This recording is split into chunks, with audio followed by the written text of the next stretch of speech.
When the ground is reflecting all the heat, whether the cables can even withstand that kind of heat rating.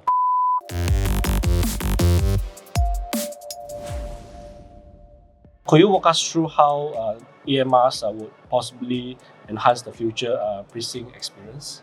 We started our AMR trial about a year ago, right? So we cover 4 different aspects.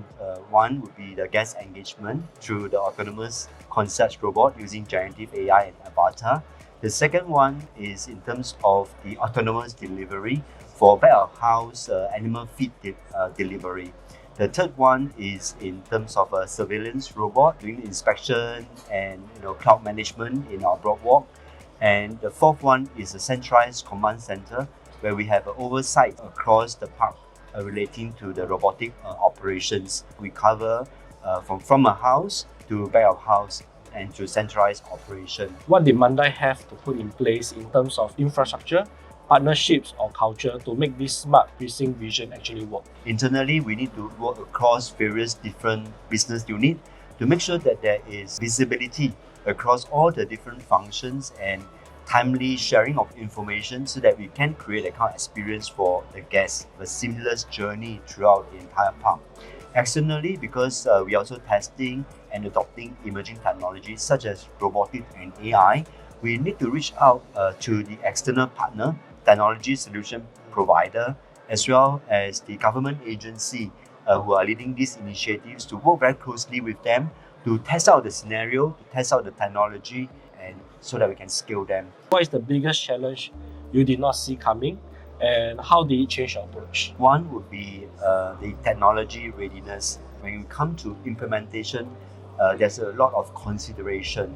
For example, safety, ability to operate under certain difficult conditions such as Mandai. We have hot weather, cold weather, we have rain and stuff like that. The robot will need to operate under different visibility conditions, right? When it rains, whether it can operate safely or not. When the ground is reflecting all the heat, whether the cables can even withstand that kind of heat rating. So these are the things that we learned along the way and actually uncovered during the test and trial. Others would be like the processes. How do we get the staff be comfortable and ready to work with the AMRs? We need to redesign the processes to make it seamless, and we need to upskill the staff to make sure that they understand how to operate the machine safely and efficiently. What has the shift from a traditional nature and wildlife destination to a living lab actually delivered for operations, for staff and for guests? Traditionally, we solve problems by identifying very clearly what would be the solution and then define the specification before we call for a tender to solve the problem, right? But the approach of Living Lab actually allows the staff to be more innovative and be more participative in terms of solving the problem itself. So we go very deep in terms of looking at the problem statement, whether they are worth solving.